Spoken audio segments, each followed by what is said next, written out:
Well, welcome to Mercy Road Church, where we are talking about nacho cheese. And if you missed it last Sunday, Pastor Darren Earlywine did a tremendous job. I'm just making fun of him. But he did a tremendous job, but was not sharing the cheese. And next Sunday is our third birthday bash. We've got nachos for everyone. This is for real. We've got nachos for everyone next Sunday. This Sunday, you have to sit in the front row, and you get nachos. So a little encouragement to sit closer up next week. We are doing this teaching series called Na-cho Cheese. And in this, we thought, hey, what would be a funny way for us to be able to talk about a serious topic, which is this represents your life and the stewardship of your life, that God has entrusted to you and to me resources, our time, our talents, our treasures. And what we looked at last week is that God is calling you a steward or a manager of what God has placed in your life. And there's two ways that you can pursue this. One is to have a scarcity mentality. And a scarcity mentality says, there's not enough, and so I gotta keep mine for me. It's not Joe's, I gotta hold it for me, right? And that's what a scarcity mentality leads to greed. But abundance mentality that says, hey, God has an abundance of queso. God's got an abundance of cheese. God has abundance of resources, and I have an abundance mentality that there's more than enough, and if I have that kind of mentality, then I can be generous, and I can give away towards others. And so that's what we're looking at in this teaching series, and Darren kicked it off with humor and fun and inspired us, and what I want to do is build off of that this morning and to look at what does it look like practically. And so what I want us to ask is, what will you do with what God has entrusted to you? What will you do with the life that God has entrusted to you? Will you be a good steward? Will you be a good manager? Or will you waste the life that God has given you? And so I'm gonna we're gonna look at stewarding finances.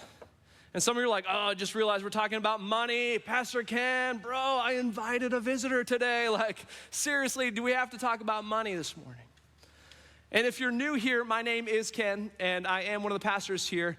And we wanted to do this teaching series not because of what we can get from you. In fact, if you read the Bible, what we see is that Jesus talks about money and finances often.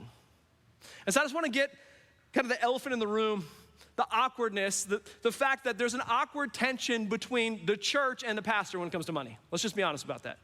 The elephant in the room is that I don't want to talk about it, and let's be honest, you don't want me to talk about it. Because you're like, what's the ulterior motives here? Like, is there gonna be a giving campaign at the end of this message? Like, are they wanting some more money, raise more money for some stuff? Let me just give you some ease. We're not starting a giving campaign today. Maybe you're like, hey, it's like one of those churches I saw on TV, and the pastor's like, we need a jet. You know, in order to do for Corinne's ministry to Rwanda, we're gonna raise funds and get her a jet so she can fly there. Okay, we're not raising funds for a jet. Maybe you're a little skeptical and you're like, I've been to churches before, and the board probably had a conversation with the pastor a couple weeks ago. Hey, we're a little behind budget. Can you talk to the church about it? Maybe they kick a little more into the offering plate. Let me just say that our church has been very generous, and so we're above budget on giving. So this is not to try to manipulate you into something. This is not because we have some great need here and we're trying to maybe figure out how can we make a funny way to talk about this so you guys can kick a little more into the offering plate so we can meet budget. None of that's going on here. But as you read through the Bible, what we see is that Jesus talked a whole lot about money and finances because it comes to our hearts, our heart posture, and Jesus cares so much about your heart. Think about this. Jesus, in fact, he talked a lot about money, and yet Jesus never raised a salary for himself. He didn't fundraise to hire an associate rabbi to take on some of the ministry needs. He wasn't doing a building campaign to add on an addition to the local synagogue in his neighborhood. Now, Jesus talked a lot about money and finances and possessions because Jesus cares about your heart. And he knows that your possessions and your finances are either going to create a mentality of scarcity and greed, or you're gonna be someone who sees the abundance of God and who's gonna be generous. And Jesus knows the joy that comes from a life that's generous. And Jesus wants that for you. He doesn't want you and me to miss out on being a part of what God wants to do here in the world, that you get to partner with God. God has entrusted to you financial resources. That God is watching to see, will you be a good steward to use that for my kingdom? So that's why we're doing this series. And I want to begin by relaying the groundwork of the fact that it's Na-cho Cheese. Okay? It's Na-cho Cheese. What you've got, what's been placed in your hand is not your cheese, it's God's. And in Psalm 24, verse 1, it says this: the earth is the Lord's and everything in it. Everybody say everything in it. It's Na-cho Cheese. The earth is the Lord's and everything in it, the world and all who live in it. And what we see is that the scripture goes on in the New Testament. It says in 1 Corinthians 4:7, for who makes you different from anyone else? God is the answer. What do you have that you did not receive from God? The answer is nothing. God has everything and he gave you what you have. And if you did receive it, why do you boast as though you did not? See, God owns it all. God has an abundance and he is entrusted to you. God owns it all and he's taken his money and he placed it in your bank account. God owns it all and he placed in your life talents and treasures. And you might be like, no, I earned it. No, God gave you the ability and the mind and the hard work ethic and the opportunities that you have to make money and place it in your bank account. Everything you have, you've received from God. It came from him, and so it's not your cheese. It's not yours, it's God's, and it's for yours to manage. Now, you might be like, well, Pastor Ken, what about my house? It's my house. No, it's not your house. For most of us, a bank owns it, and if 343 more payments, it'll be our house, right? No, but even then, for those of you that have paid off your home, it's not your house, it's God's. God has entrusted that resource to you, and what are you doing with your home, and how are you welcoming people in, your neighbors, and it's not your house. Well, Pastor Ken, what about my car? Like, I dreamed about this car, I got the car, I keep the car clean, I don't let the kids eat in the car, I love my car. It's not your car. It's God's, and God has entrusted it to you. I've got 4 kids, they're 10, 8, 6, and 4, and last year we got our first family iPad. Now we bought the iPad, and as I handed it over to the children, I said, this is yours, but not really. This is not your iPad. This is Dad's iPad, and I'm going to let you steward or manage it. I'm going to let you use Dad's iPad. I set the passcode on it. And if you little punks change the password on this, you're gonna discover whose iPad it really is. I set the parental controls on my iPad, and I will let you use it when I wanna let you use it, and you can use it how I want you to use it, with the apps I want you to use, and watching the things that I want you to use. And if you don't wanna do that, you'll realize whose iPad it is, because I'll take it right back. It's not your iPad. And the same thing in your life and in mine, that we are called to be stewards of what God has placed in our lives. And so what I want to look at this morning is 2 things. And they both start with the letter G, because I'm a preacher and we like to alliterate that way. I want to look at very practically, what does it look like to be a good steward? And then I want to look at what does it look like to be a generous steward? Because those are the 2 legs that we need to walk on if we're gonna live the life that God has called us to live, that he's entrusted us. He's entrusted you with financial resource. He's entrusted, whether you're 13 or you're 83, you need to learn to steward the things that God has placed in your life. And part of that is money, part of that is finances, the resources God's gonna give you. And with that, I want you to learn how to be a good steward and also how to be a generous steward. Because for some of us, we've got one of those working and not the other. So you might be someone who's like, I'm really generous, and you've got that leg working, but you're not a good steward. You're living in debt up the wazoo. You aren't managing your finances well, but you're like, I'm trying to give things away. And so you're like dragging this foot right along as you're going, because you are not walking on those 2 principles. Or maybe you're someone who's like, I'm good at managing my finances, but I'm super stingy, and you're just dragging that along because you're not generous. And God wants us to do both, to be a good and generous steward. And so how do we do that? How do we do that with the resources God's given us? I'm gonna move down here to this preaching platform. All right, how can we be a good steward? That's the first thing I wanna look at. And we're gonna look through a lot of scriptures and principles together today. You might wanna take notes, and that's not because what I have to say is so great, but we're gonna look at a lot of scriptures and principles. And what I want you to do is to look for one nugget. One thing that the Holy Spirit wants to speak into your life this morning that you need to go and practically apply as we look at the biblical principles for good stewardship. So how can you be a good steward? Here's what I realized.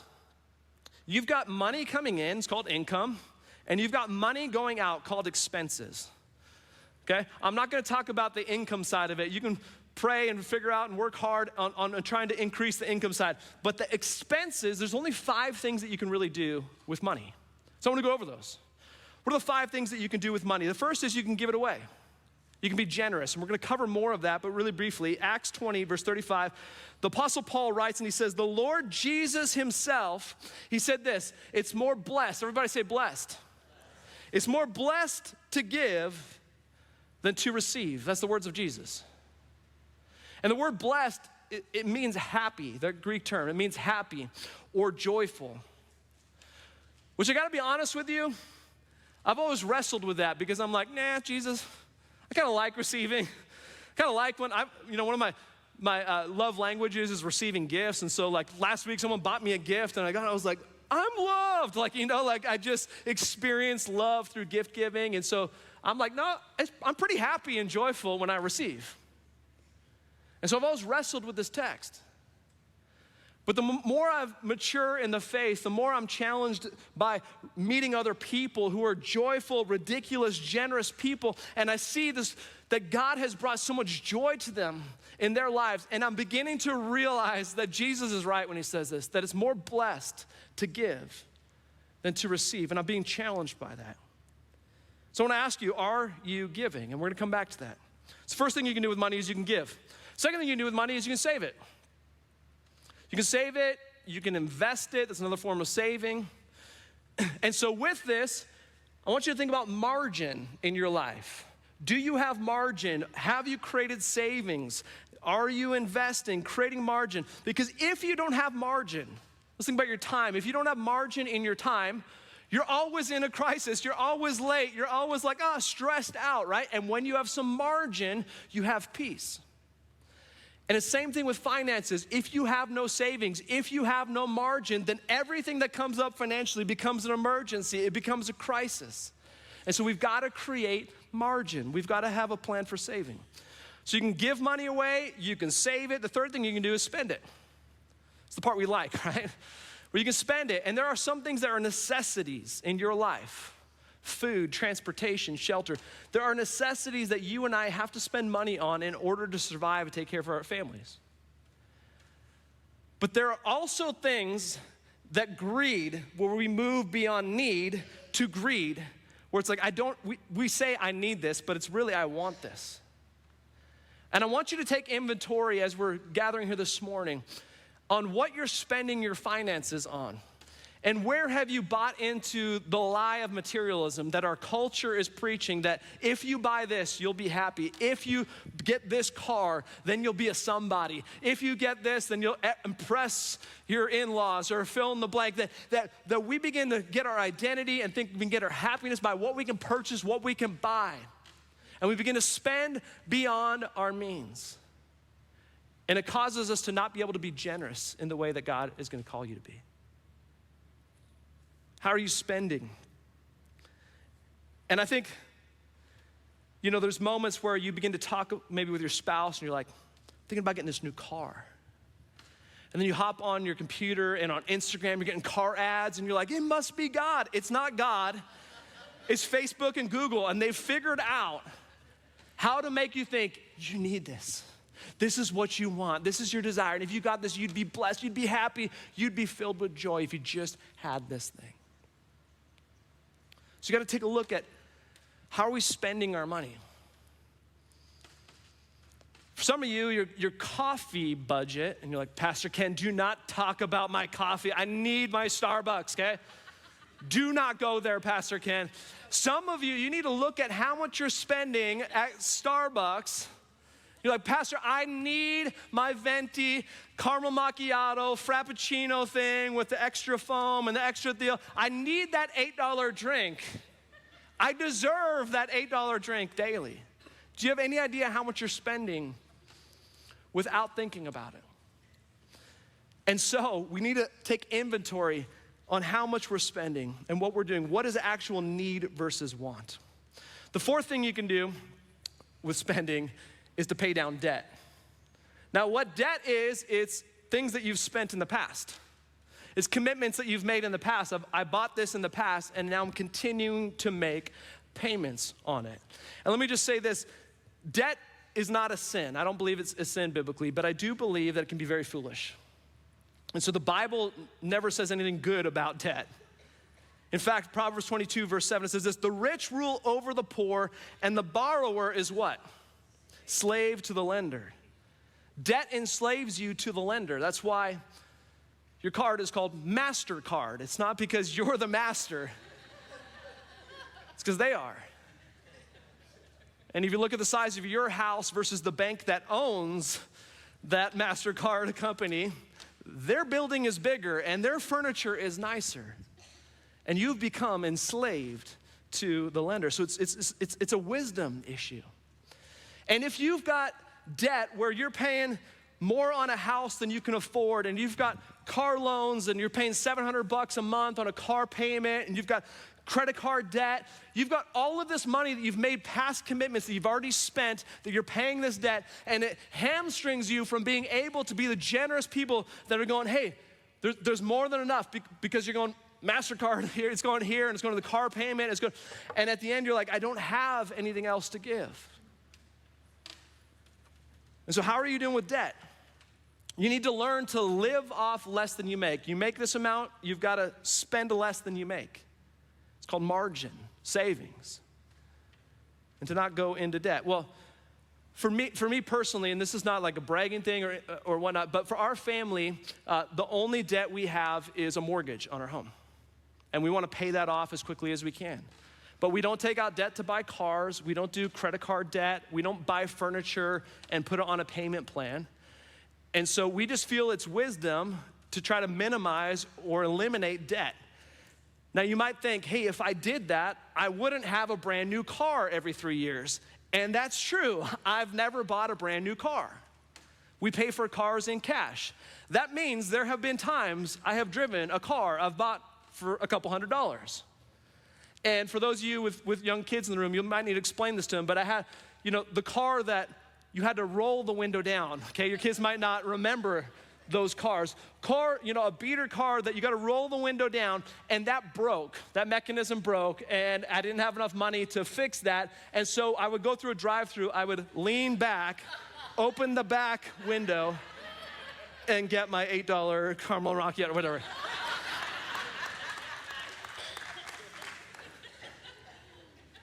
And so, yes, you won't have as nice of a car if you pay cash for it. But I'll tell you what, you also have the freedom of not having to make payments every month and going, God, how could I be generous? How could I live differently? So 5 things you can do with money. You can give it, you can save it, you can spend it, you can pay down debt, and many of you don't have any debt, so you can just scratch that one off. And then number 5 is you can pay taxes. And this is not a hard one to give you advice on. Pay taxes, okay?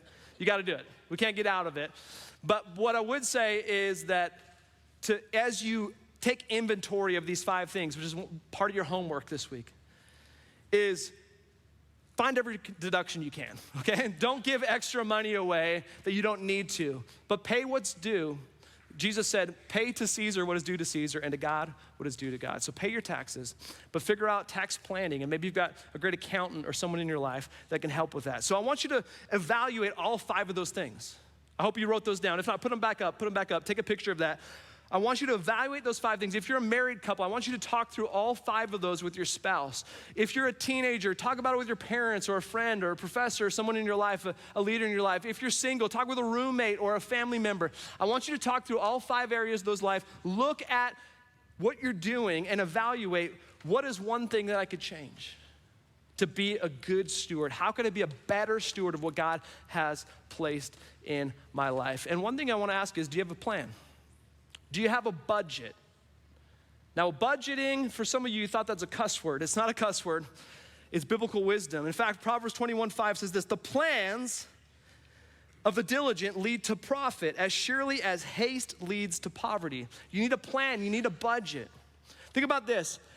If you were placed in charge of the finances of a company and you managed the company's finances the way that you manage your personal finances, would they fire you?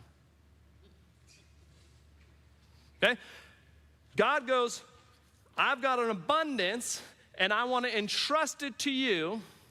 Think about this. If you had a financial planner, okay, financial advisor in your life, and you're like, I'm going to give you a lot of money for you to invest, and you're like, what's your plan?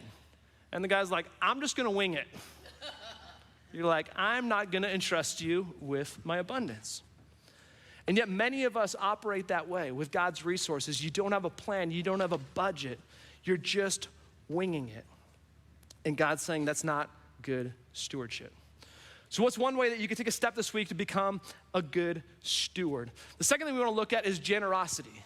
How could you become more of a generous steward? And that was one of the 5 things, but I want to dive a little deeper here. And as we talk about generosity in the church, it always comes up the topic of the tithe. If you've been around church, the topic of the tithe. If you're new, I'll explain what that means. But I want to say something you've probably never heard a pastor say before, and here's what it is. You don't have to tithe. As a Christian, I don't know anywhere in the New Testament that it says, thou shalt tithe to your local church, okay? It's not in the Bible. You don't have to tithe. Now, before you cancel your recurring donation, hear me out. First, let me explain tithing in the Old Testament. So tithe, it literally means 1/10. And God had set up this practice where he would take, God owns it all, it's all his, and he would give resources to the Israelites. And it was an agricultural society, so they would grow crops. And the expectation was for them to give 1/10 back to God, called the tithe. So in the Torah, in Leviticus 27:30, says this, a tithe or 1/10 of everything from the land, whether it's grain from the soil or fruit from the trees, belongs to God, it's God's. It's holy or set apart to the Lord. And so a good practicing Jew would give a tithe or 1/10 of their crop, and they would bring it to the temple, and they would offer it to the Levites and the priests who were leading the religious temple in their day. Now, did you know, this is fascinating, that Jewish people didn't just give 1 tithe. They actually gave 3. And so they would take and give 1/10 in Jerusalem to the priests and the Levites annually, maybe at the Passover or one of the 3 festivals they would come, and they would offer it there as up to God as their tithe. But also in their own hometowns, they would also offer a second tithe. Another tithe that they would give to the local Levites who were operating these cities of refuge, places where people could come as they were maybe had committed manslaughter or something, and they could go there before they went on trial. And so there's these safe places that the Levites operated, not just in Jerusalem, but all over the kingdom, and they offered another tithe to the Levites there. And then on top of that, every 3 years, they would do something called the poor tithe. And the poor tithe, they would give to their local food bank every 3 years, and it went to the widows and the orphans and the foreigners who were living in the land but could not own land, and that was their inheritance. The priests and the Levites, they couldn't own land. Their tribe had not, the Levites had not been given land. Instead, their inheritance was the tithe. And so we see they didn't just give 1 tithe, they gave 2 every year, and every 3 years they gave a third one. So an average of 23% a practicing Jew would have given every single year. So with that in mind, our ushers are gonna come forward and we're gonna take an offering this morning. What we see is that even in the Old Testament, there was radical generosity. Not just the concept of 90% is mine and 10% I'm gonna give to God. There was radical generosity, and on average, they're giving 23% away for the kingdom work, to care for the poor and for the ministry that was happening.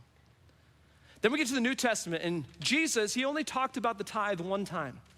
It's accounted for in Luke 11 and also in Matthew 23. In Matthew 23, verse 23 says this, Jesus is challenging the religious leaders. He says, woe to you, teachers of the law and the Pharisees, you hypocrites. You give a tithe, you give a tenth of your spices, mint, dill, and cumin, but you have neglected the more important matters of the law, justice, mercy, and faithfulness.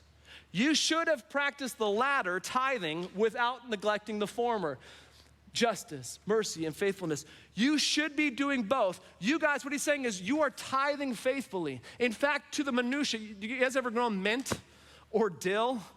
Like oregano, you got like a little garden. You've ever grown those things? They're small. Okay, so these Pharisees are tithing off of their mint plants. They're tithing off of the minutia of what has grown.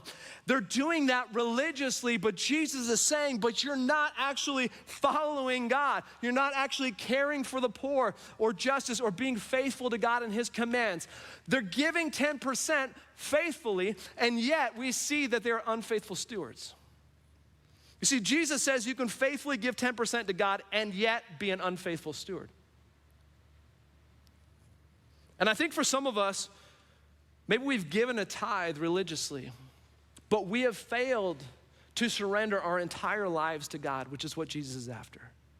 Jesus is saying, I want your whole heart. I want your entire life. Not 10% is God's and 90% is mine for how I want to live and I want to spend and what I want to do, but 100% surrendered to Jesus as King and Lord of your life. And let me ask you, have you done that? Is Jesus just someone you come and worship on a Sunday morning, or have you surrendered, God, I want to surrender all of my life in view of your mercy, in view of your grace, because of what you've done to sacrifice and the generosity of God pouring out his love, sending his one and only son that he gave the world so that you and I could be brought into a relationship with God. If you've experienced that, God's not requiring simply a tithe. God is saying, I want the whole thing. It's Na-cho Cheese. It's not your life. It's not your home. It's not your resources. It's mine, and I've entrusted it to you, and I want you to surrender all of it to my lordship and my leadership. Have you made Jesus the king? Jesus, one time, he sat outside of the offering box at the temple, and he made this observation in Mark chapter 12. Jesus sat down opposite the place where the offerings were put, and he watched the crowd putting their money into the temple treasury. Many rich people, everybody say rich people. Let me just say, most of us don't think about ourselves as rich people, right? Because there's someone down your street that's got a nicer house, they got an RV, they got a boat. Someone else who's got better vacations, and so we think, I'm not rich. That guy's rich, I'm not there. If I just had more. And yet globally, if you look at across the world, most of us are in the top 1%. And if you travel globally, it blows your mind how extravagant, how much we have that's way beyond what we need. And so as I say rich people, I want you to realize that's most of us here in this room. Many rich people threw in large amounts into the offering, but a poor widow came and put in 2 very small copper coins worth only a few cents. So Jesus goes, here's a learning moment, calls his disciples over to him, and he said, truly I tell you, this widow has put in more to the treasury than all the other rich people combined. And Jesus, that doesn't make any sense. Well, Jesus says they all gave out of their wealth, but she out of her poverty said, I'm all in. She, out of her poverty, had experienced God's love and his grace in her life, and she said, I am all in. She put in everything, all she had to live on. You see, as a Christian, I don't believe the Bible says you need to tithe 10% to your local church. I think what the Bible teaches is that Jesus says he raises the bar and he says, I want people who are all in, that all of it is mine and is to be surrendered to the lordship of Jesus. Now, with that framework, I want you to look at those 5 areas that we covered and go, have I surrendered each of these areas to the lordship of Jesus? Have I made him the king of my life? Now with that, so you're like, so should I not tithe? It's up to you and God. I think there is wisdom in tithing. I personally tithe. I've tithed my whole life. My wife and I, we see tithing as a bare minimum. in terms of the resources God has given us and where we live and the ways that we can cut back on other things, we think it's a bare minimum for us. And I think for many of us, we're actually unfaithful to God and what he's calling on your life, the resources he's given you. If you're just giving 10% away, some of you can do a whole lot more. And God is calling you to make sacrifices and say, hey, I'm gonna increase that for me and for my family. We're gonna give more. We're gonna give 12%, we're gonna have 15%, we're gonna have 20%. There might be years and seasons where it's like, we're gonna give a whole lot more than 10% if we're gonna be faithful to what God's calling you to do. So I think percentage giving, I think, is really helpful to figure out, God, what are you calling me to in this season? Maybe it's 5% for you. Maybe it's 10%, maybe it's 12%.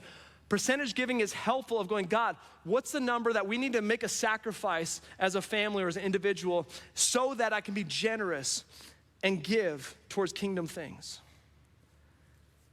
Now, as your income goes up, because some of you, you're gonna make 10 years from now, you're gonna make way more than you do right now. And what we typically do is we raise our standard of living. But what if instead of, as your income goes up, instead of raising your standard of living, you raise your standard of giving? I've met a friend who's a part of the Mercy Road family of churches, who's one of the most generous people I know, and probably one of the most wealthy people I know. And yet, his family, they have decided, they probably have millions and millions of dollars, and yet they've decided instead of raising our standard of living, we're gonna raise our standard of giving, and they've capped their lifestyle. And so I'm kind of ashamed because I'm a pastor and I have a bigger, nicer house than a multi-millionaire because they've decided we're gonna live off of this and we're gonna give the rest away and we're gonna invest in the kingdom of God and we're gonna invest in ministry and do all we can to further the gospel. And it's convicting because for most of us, we get a raise and we increase our standard of living. But if Jesus is right when he says it's more blessed to give than to receive, then I think this guy and his family are onto something. Because what I have found is that the people who are the most generous also talk about the joy that they have.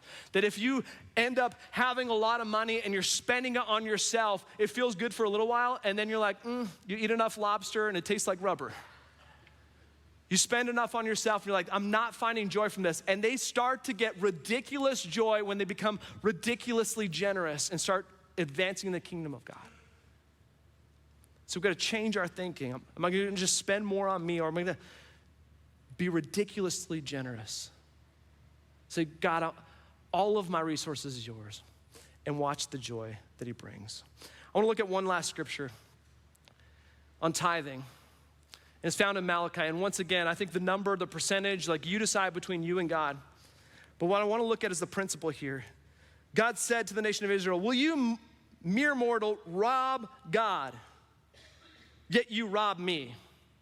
But you ask, how are we robbing you, God? And I got to imagine, I'm like, how are we stealing from you, God? What are you talking about?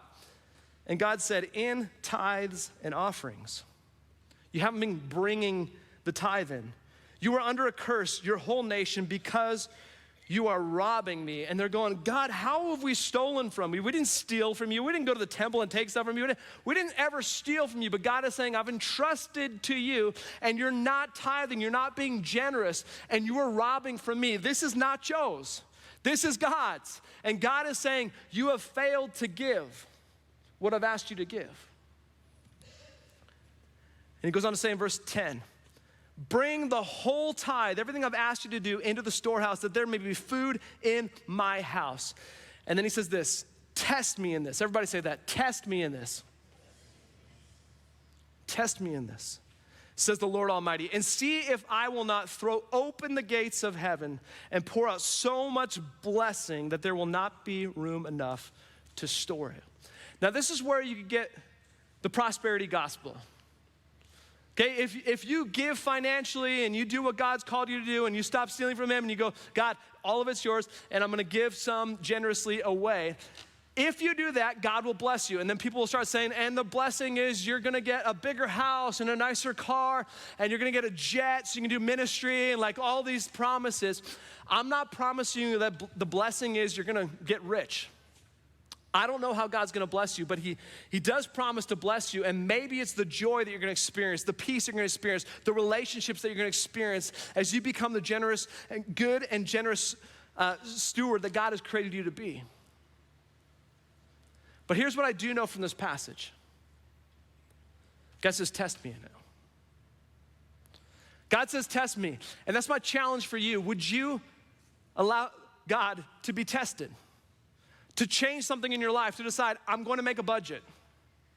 To decide, hey, we're gonna get out of debt now. I'm gonna sell the car that I couldn't afford.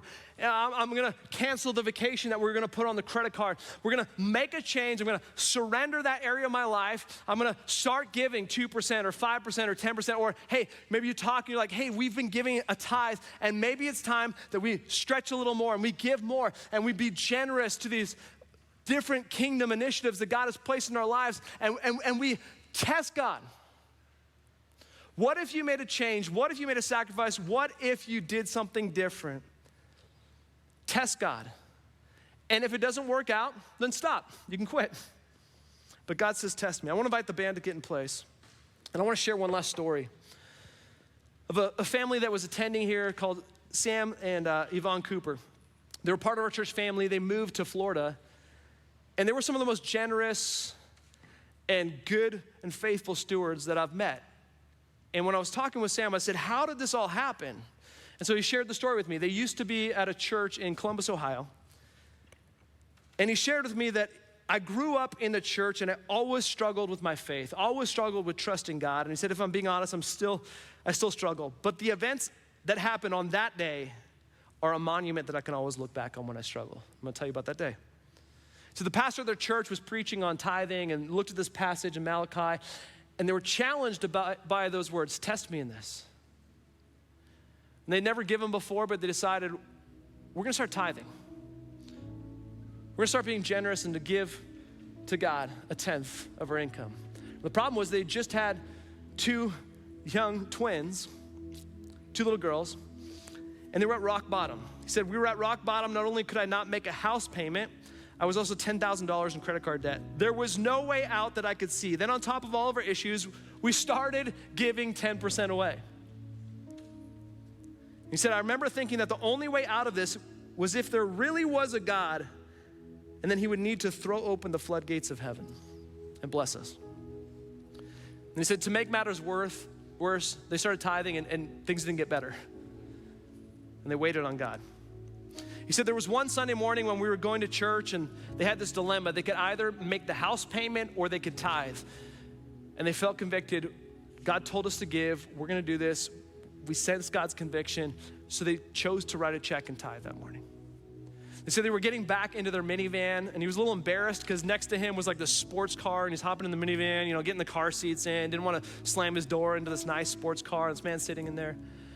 They're leaving church after just giving a tithe and going, I don't know how we're gonna make the house payment. And this man signaled to, come over and rolls his window down and he said, hey, I'm a businessman and I don't live in the city, but we're visiting, and every place I visit, I like to go to a church there. And I was sitting here and I felt like God had told me to give you an envelope with money and that you would know why. You can't make this stuff up. And so he handed him an envelope and he said in that envelope was enough cash to cover the mortgage of their house. And he was like mind blown that God would do this and God would show up in that way. And Sam said in that moment, he committed that I will never stop tithing and I will never stop trusting God's provision, God's abundance in my life. And Sam and Yvonne became generous people who decided we're going to give and we're gonna continue to give. And guess what happened? Over time, God blessed their family and he got a promotion at work. And he got a bigger paycheck. And he decided we're gonna be generous with that paycheck. And over time, God gave him a bigger paycheck and a bigger promotion, and he tithed off of that. And they've become some of the most generous, good and generous stewards, making a kingdom impact, but it started when they had nothing. They said, I will test God. And God was found faithful. So God is looking for good and generous stewards who he can entrust his resources to. So the sermon's not over until you take your next step. What next step can you take this week to become a good and generous steward? Maybe it's on becoming a better, gooder steward. Maybe you gotta work on the budget or get out of debt, change your spending. Or maybe it's on the generous side to say, hey, I'm gonna test God and I'm gonna begin to give generously towards kingdom things. Even if you don't give it here, okay? I'm not looking for your money to come here. I'm looking at what God wants to do in your life, and I want you to experience the joy of becoming the generous person that God created you to be. And so maybe it's to start tithing, maybe to start to giving, maybe to be generous, whatever God calls you to do. Test God in this. Become the good and generous steward that God created you to be. Practice radical generosity. Test and see if God doesn't fill you and make you a radically joyful person. Let's pray. Heavenly Father, God, Lord, I pray in view of your mercy, in view of sending Jesus, who generously gave of his life for us, God, that this would be a response, Lord, that our lives, all that you've entrusted to us, that we would be good and generous stewards of our time, talents, and treasures. God, would you help us this week with our finances to hear from your Holy Spirit and to make the changes we need to make to be a good and generous steward.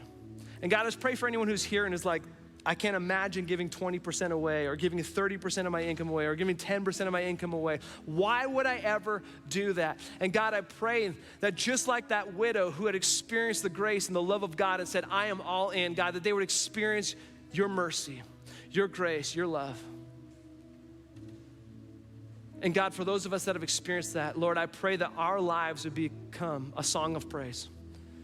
God, that our lives would be so filled with gratitude for who you are and what you've done, God, that we would live it as a living sacrifice, holy and pleasing to you, God, that we would say, God, all that I have and all that I am, God, I surrender as a song of worship to you. We praise you.